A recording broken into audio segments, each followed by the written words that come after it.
Assalamualaikum warahmatullahi wabarakatuh. Halo semua, kembali lagi sama aku Nara. Gimana nih kalian kabarnya? Semoga dalam keadaan sehat dan bahagia ya. Kali ini sama seperti video sebelumnya, aku mau share salah satu cerita yang dapat memotivasi dan menginspirasi kita. Tapi sebelum masuk ke ceritanya, aku mau tanya nih ke kalian. Pernah gak sih kalian ngerasa kehidupan kalian itu hampa?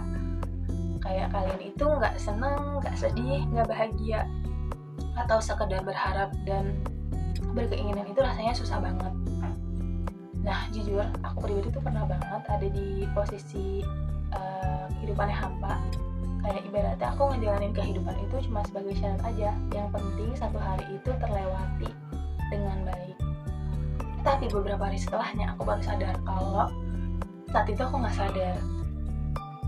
Saat itu aku nggak sadar untuk berusaha lebih daripada yang lalu, dan saat itu aku nggak sadar untuk dapat berharap lebih besar daripada hal yang sudah lalu itu.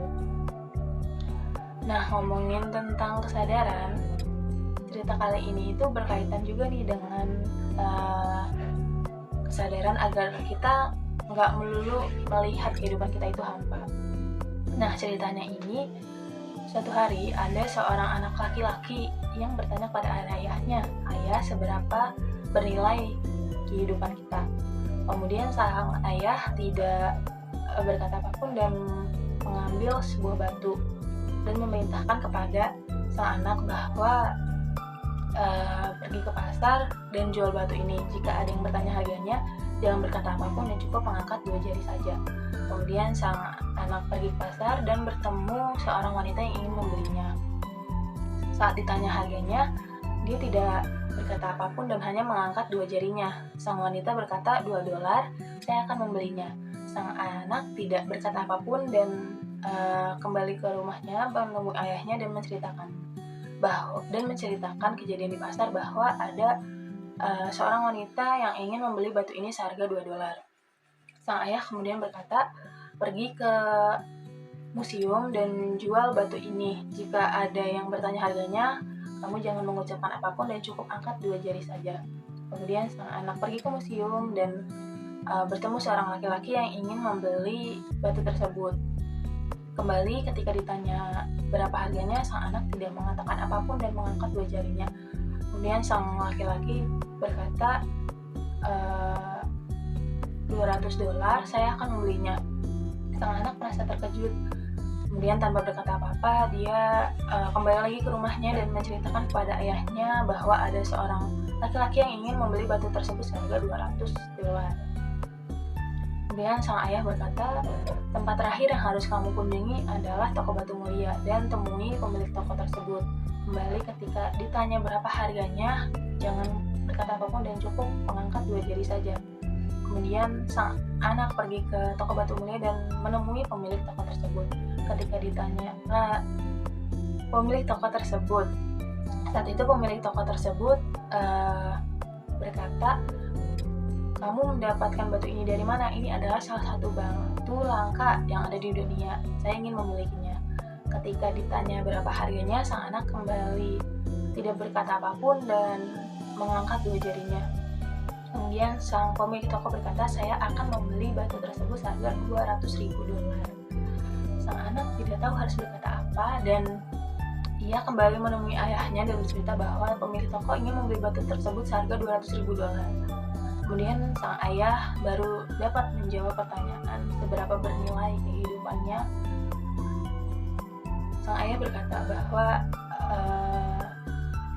tidak masalah di mana kamu lahir, tidak masalah dari mana kamu berasal, bagaimana warna kulitmu, dan berapa banyak uang yang kamu miliki saat kamu lahir.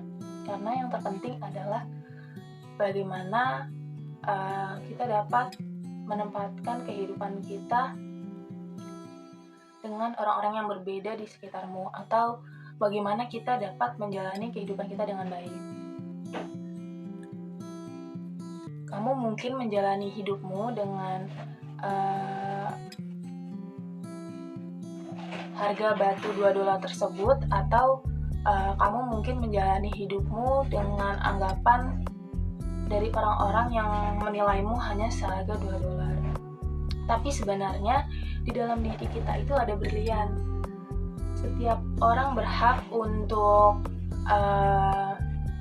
memiliki hak yang sama bersama dengan orang-orang yang dapat melihat nilai dalam diri kita. Setiap orang berhak untuk menempati dirinya di pasar atau di toko batu mulia, dan setiap orang berhak untuk menilai orang harganya berapa atau bagaimana orang tersebut, dan setiap orang berhak untuk membantu seseorang melihat nilai di dalam dirinya. Sekarang tinggal bagaimana kita dapat bersikap bijak dalam memilih orang-orang di sekitar kita. Karena dengan begitu, melihat kondisi dari cerita tadi, kita dapat tahu bahwa diri kita itu berharga di mata orang yang tepat. Kesimpulan dari saya yaitu kita nggak pernah tahu nilai kita di mata orang itu gimana, tetapi kita bisa memilih untuk menjadi sebuah berlian dengan seseorang yang tepat. Jadi pilihlah orang-orang yang tepat, pilihlah lingkungan yang tepat agar kita bisa menjadi berlian. Sekian dari saya, kurang lebihnya mohon maaf. Wassalamualaikum warahmatullahi wabarakatuh.